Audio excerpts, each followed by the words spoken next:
There's a bird that keeps coming back. Maybe you've noticed it. A robin on the same fence post every morning. A sparrow that lands on the same corner of your windowsill, looks around for a moment, then leaves. A jay that visits the same branch of your oak tree so often that you've started expecting it. You probably thought nothing of it. Or maybe you thought, it must like it here. And you moved on. But here's the thing. That return, that specific, repeated, almost clockwork return to the exact same spot, is not a coincidence. It's not habit in the way we casually use that word. It is something more structured than that, more intentional, more layered. And when you understand what's actually happening when a bird returns to the same location, over and over, you'll find yourself looking at your yard, your tree, your fence post differently. Not as backdrop, but as a map. Let's start with what you actually see. A bird lands, it pauses. Not for long. Birds rarely stay still in a way that feels casual. They have a kind of compressed alertness to them. Even when they look relaxed, their head tilts. Their feet adjust slightly on the surface beneath them. Their eyes, which don't move in their sockets the way ours do, shift by moving their entire head in small, precise arcs.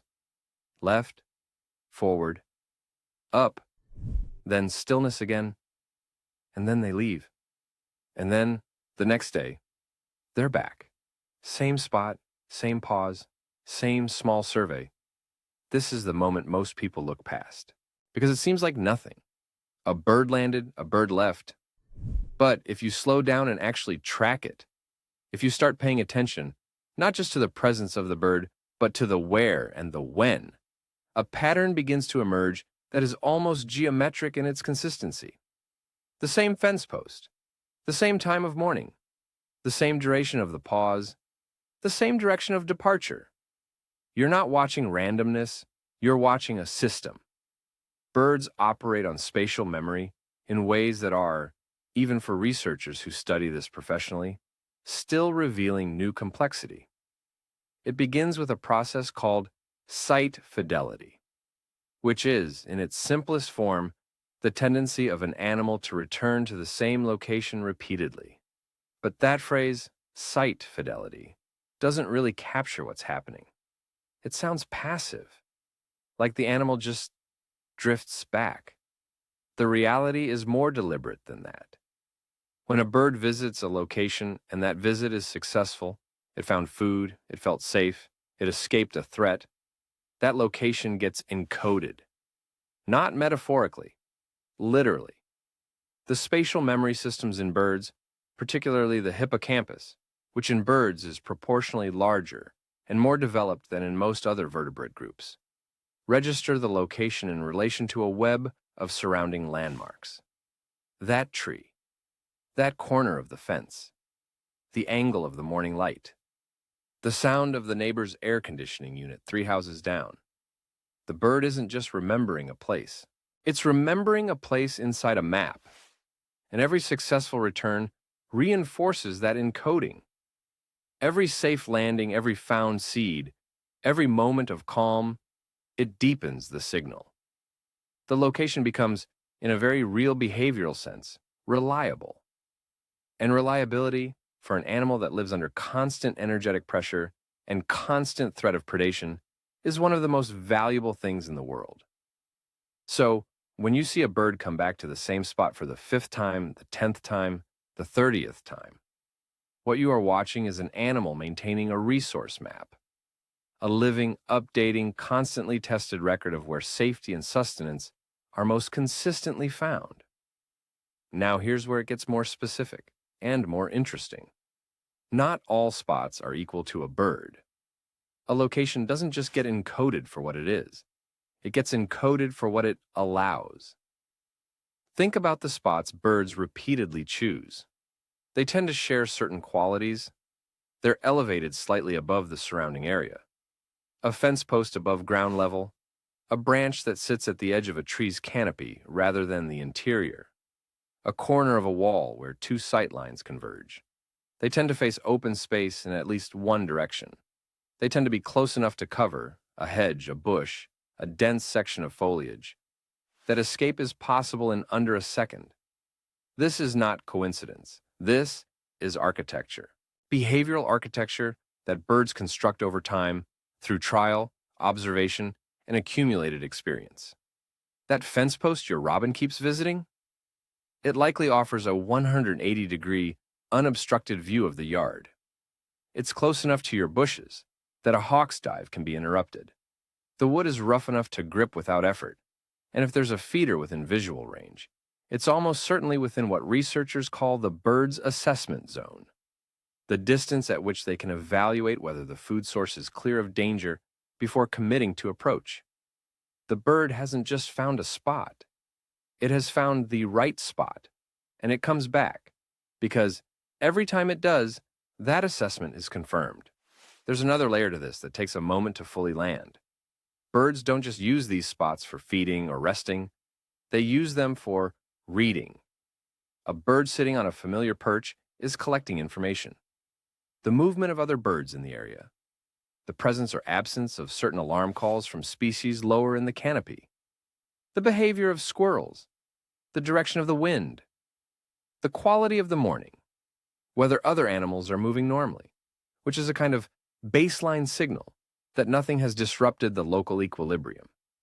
This is something called environmental monitoring, and the repeated return to a specific spot makes it far more effective.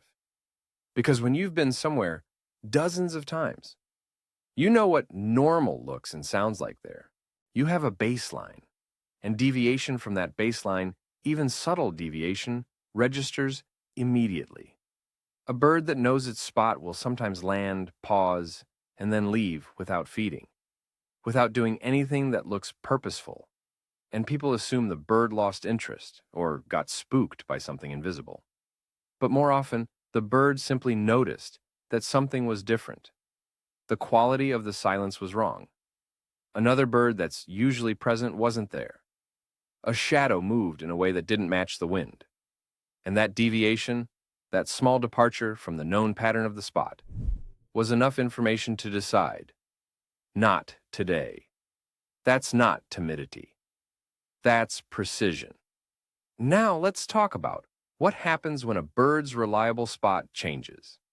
Because this is where you really start to see how structured this behavior is. If a feeder is moved, even a short distance, a few feet, birds that were regulars will often disappear for days. They'll return to the old location first. They'll hover near where the feeder used to be. Some will make repeated short flights around the area, landing briefly and departing, as if running a search pattern. Others will sit at the periphery and watch from a distance before approaching the new position. What's happening is that their map is no longer matching reality. And a bird operating with an incorrect map is a bird taking uncalculated risks. So rather than simply adapting immediately, they reevaluate. They test the new position cautiously.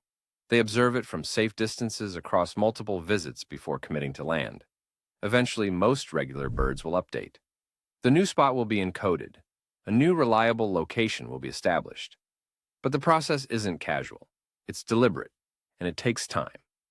And occasionally, particularly with older birds that have been visiting a yard for years, the disruption can cause a longer absence. Not because the bird is confused exactly, but because years of site fidelity means years of encoded reliability. And a location that no longer matches its memory carries a weight that a new visitor's location doesn't. What you're witnessing in those cases is an animal for whom familiarity has become something close to trust. And trust, once disrupted, takes longer to rebuild. Let's stay with that idea for a moment, because it changes how you see your own yard. The birds that return to your yard repeatedly, the ones you might recognize, the ones that come at the same time, that use the same perch, that approach the same way, those birds have assessed your space and found it reliable. That's not nothing. In the compressed, high-stakes world of a small bird's daily existence, a reliable location is genuinely precious. Your yard, your feeder, your fence post, It's on their map. It's a fixed point in their understood geography. In some cases, particularly for resident species that don't migrate, a bird might carry a mental model of your property that is more detailed than you carry yourself. They know where the shadows fall at certain hours. They know which corner of the garden floods after rain and which doesn't. They know how your dog moves, whether it's a threat or a presence they've learned to read. You are part of the pattern they've encoded. That's a strange thought if you let yourself sit with it. You're not just a person who occasionally watches birds. You are an element of their spatial world. Your presence, your movement, your consistency or inconsistency. It registers. It shapes whether they return or stay away, whether they feel safe enough to feed in the open or keep to the edges. There's research that makes this even more concrete. Studies on garden birds, particularly species like European robins and American song sparrows, have shown that individual birds will recognize specific humans. Not just a person as a category of threat or non-threat, but this person as distinct from other people. In one well-known set of experiments, researchers wore different masks while approaching nesting sites. Birds rapidly learned to distinguish between the threatening mask, the one worn by the person who had handled their nest, and other faces, including the faces of people who walked past the nests every day without incident. They would alarm call selectively, mob the threatening face, ignore the familiar one. What this suggests is that when a bird looks at you, that tilted head sideways glance, it's not just registering large mammal, evaluate for threat. It's potentially registering something more like, this one. I know this one. And the bird that keeps coming back to your yard? It has been evaluating you repeatedly across many visits. And each time, its assessment is either confirmed or updated. You've been watched more carefully than you realized. Let's go even deeper into the structure of this, because there's a layer beneath sight fidelity that changes the picture entirely. Birds that use the same spots repeatedly don't just benefit themselves individually. They inadvertently create information for other birds. When a bird lands on a perch and feeds calmly, any other birds observing from a distance register that as a signal. This location is currently safe. The presence of calm, feeding birds is one of the most powerful safety cues in the avian world. It's a living indicator, constantly updated in real time, that a given location has passed the most recent threat assessment. Conversely, when that familiar bird suddenly stops appearing, when the post that was always occupied goes empty, when the regular visitors of a feeder disappear simultaneously, that absence is also a signal, and it travels fast. The silence of a formerly active spot carries information as clearly as a sound, so the bird that keeps coming back to your yard is doing something you didn't know they were doing. It's making a public declaration, visible to every observing bird in the area, that this space is worth returning to, that this location is on the map, not just of one individual, but of a community of observers. Your regular visitors attract other visitors. The reliability that your space has earned, through repeated safe returns, makes it legible to the larger network of birds moving through your area. There's one more piece to this, and it's the one that changes everything about how you see that small, familiar figure landing on the same spot again. Birds return to the same place across time. Not just days, not just seasons, across years.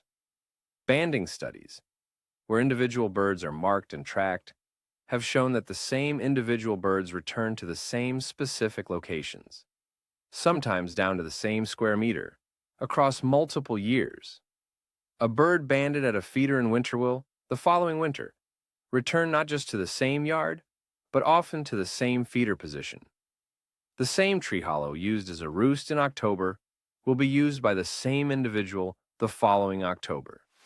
The spatial map doesn't reset, it persists, it accumulates.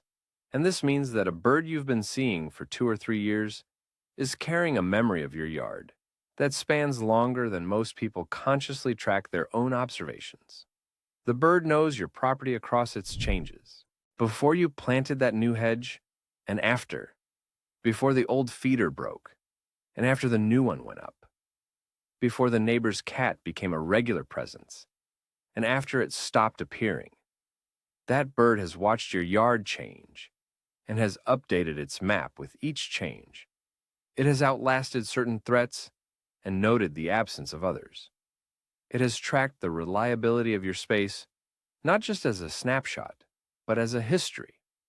When it lands on that same post one more time, it is not simply a bird that likes your yard. It is an animal reading from years of accumulated knowledge, confirming once more that this place, despite everything, is still trustworthy. So, the next time you see it, that bird on the fence post, the robin in the corner of the garden, the jay on the branch it always uses, try to hold both things at once. The small, ordinary presence of a bird going about its day, and the invisible structure underneath it. The map, the memory, the years of accumulated assessment that brought it back here, to this specific spot, at this specific moment. It didn't land randomly. It landed because everything it knows told it to. And now, in a small but very real way, you are part of what it knows.